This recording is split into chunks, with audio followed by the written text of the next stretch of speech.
My name is Eef de Ridder. I'm responsible for the commercial and industrial printing group within Ricoh Europe. And I'm delighted to have German Sacristan here, Director of Print on Demand at Keypoint Intelligence, and a well-known authority in our field of print. And we thought it was an interesting idea to get German's view on the impact of the COVID-19 situation. So German, welcome. Thanks for joining. Thank you. Thank you for inviting me. And it's always nice talking to you anyway. Absolutely, likewise. So so let me start with my first question. So what would you think will be the impact of COVID-19 on the consumer behavior, consumer and customer behavior when we go to the new normal? What's your view on that? Right. Well, I want to start focusing on the present moment. What is happening now, right? What is the consumer change now? No, and then we'll move into the future too.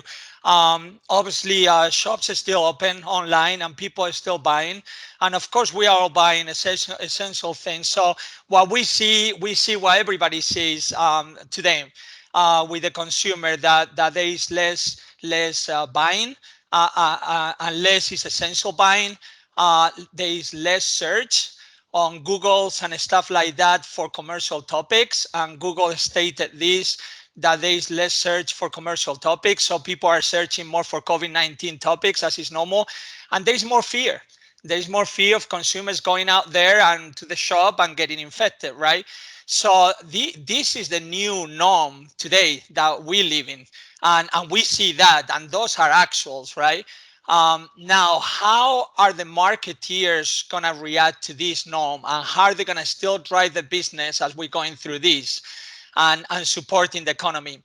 And when I see this, obviously, I see the value of print. I see the value of print because we've been talking about digital or e-channels or digital in general, not just digital print, but digital marketing, very strong for many years. And now, right now, when Google says that people aren't searching for commercial topics, then it's a very small opportunity for the brands to capture the attention of those consumers when they're searching. So that might not work as well. And now we keep hearing the ad blockers. And these articles that say, the other day I read an article for a marketing advertisement association that was saying that half of the money that the advertisers are spending, they don't even reach the publishing sites because there is a problem in the supply chain. So all these wonderful things that we see from the printing perspective, and we get scared like, oh my God, these guys are so strong or whatever. Then when you dig down into the things, they have their weaknesses too, and their problems and their issues. Yeah. So at this point, would you actually put an ad with they saying, research is saying that half of it doesn't get to the publishing site? Will you buy some Google ads or whatever when actually people are not searching for that? How do you drive people, consumers, to the shops? Because the shops are still open. The online shops are still open. The physical shops are closed. So to me, it comes to mind, everybody's home, the mailbox. The Yeah. mailbox, we've been talking about the mailbox for 20 years. What a simple way Yeah. just to put things into the mailbox, especially when people are scared also, and they need to be reassured that things will get better. Brands need to be talking and reinforcing the brands, because when this is over, it's been proven through different recessions that the brands that communicated the most, they are the ones that come stronger, even if they don't have an online shop right now. It's important to communicate, it's important to talk. So the mailbox. So for me, this is what I see right now, the consumer and the reaction of the marketeer. They need to start thinking about the mailbox, especially with home confined. It's a nice excuse to go outside to the mailbox, just breathe some air, get a break from the kids that they're driving you crazy, go through that mailing and that type of thing. So Okay. that's the way that I see it right now. Of course, things will shift. The market opens up, then it will be more people buying, more people searching for commercial topics. and less people are scared because feel more comfortable with the new with the after COVID. Maybe there is a vaccination and all that, and then we'll go back to a little bit of a norm, what we've seen in 2019. And digital will be an option, and email will be an option, and print will be an option. But it's up to us, the ones that we live from this printing market, and we passionate about this, because some of us, right, we've been here for 20 years or more for a reason, right? This is the time just to push print as a valuable channel, and especially the mailbox. I see it very, very strongly. So this is how I see it. Yeah, very interesting, Herman. Thanks. Yeah, just on that, when I talk to several of our customers, certainly in graphic arts, they are, some of them are really struggling, but some of them you are really seeing growing. If I look at the photo book printing, people have more time for that. If you look at magazines, direct mail, trying to reach out the online consumer, what's your view? What will be, say, the new opportunities, the new print applications for the graphic arts companies? Well, as I said before, the mailbox for me is a strong one, and is the time to prove that it's even stronger today, and it will be stronger in the future. And obviously in the mailbox, you can put a direct mailer, you can put a self mailer, you can put a catalog, you can put a brochure. Again, a good channel that has very little competition, because when we open a mailbox, right, there's only 4, 5, 6, 7 letters or a little package there every day. When you go to email, you have hundreds of emails. Consumers have hundreds of emails. So how, as a marketeer, how are you gonna attract the attention of those consumers when you're competing with hundreds of brands? And then if you go to the internet, it's thousands. You're competing with thousands and thousands of brands there. So as a marketeer, I see again the mailbox as the least competitive medium and channel for all that. And I see they were researched before even COVID, that catalogs to the mailbox was increasing 170% response rates.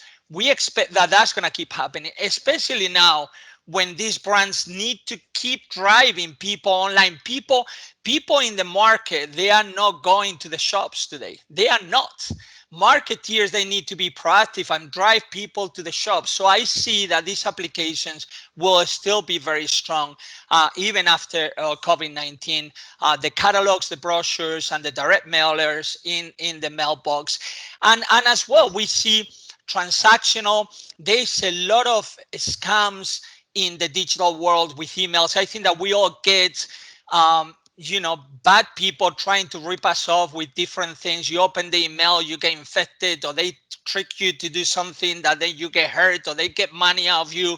And in researches that we've been doing with the consumers are starting to think that they start to look at electronic transactions a little bit less and asking more for paper transactions. Mm-hmm. So another safe transactional in the mailbox. Why not add in some promotional on that transactional thing? We've been talking about trans promo for a long time. Again, all these applications, they've been very relevant. It's just marketeers, they weren't listening very much, and the digital obsession drove them there. But today, I think that because of COVID, they'll be listening. And I think that these applications, there is a chance for these applications to come back very strong, because they make sense. All these, they have a lot of value, and now is the time to proactively, through our print service providers, talk to the marketeers and convince them that way. And you mentioned photo books. Of course, that's not going to go away, right? Greeting cards, when people are getting sick, or a little entertainment fun thing to send to somebody, all those things, they are going to work really, really well. Even magazines. I see magazines, digital printing magazines. Normally, we've done some studies, and the break-even points between offset and digital, it might be 1,600 magazines, right? 64 pages. So it's a very short run, and many magazines, they're more than that, they go into analog. How do we shift them? So magazines now through the mailbox again.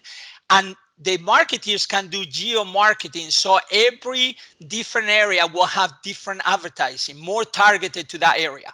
Now the magazine that was a run of 10 or 15,000 maybe becomes a run of 1,500, more targeted. So magazines is another one going through the mailbox that can do very well. And I think that has been proven that books, people like to read books. People like to touch the paper and everything else. So we see that, and of course signage, especially these days and in the future, all these retailers, and not only retailers, airports, hotels, everybody's gonna need signage to communicate with their customers. So to be honest with you, Elf, I don't see a big change that any application is gonna disappear. Some applications that were on the way down, like manuals and stuff like that, they are still going the way down. But the applications that they were on the way up, like direct mail and brochures and catalogs, we feel that they are going to be even stronger if we do the work right now. That's how we see it. Okay. Okay. Yeah. Thanks, Raymond. And yeah, good to hear that in spite of the challenging situation we're all in, there's still a bright future for print and certainly for digital print. So, Herman, I would like to thank you for your time. I would like to thank everybody for listening in. I hope you found it interesting, inspiring, and would like to say take care of yourself, take care of your family, and stay safe. Thank you. Thank you.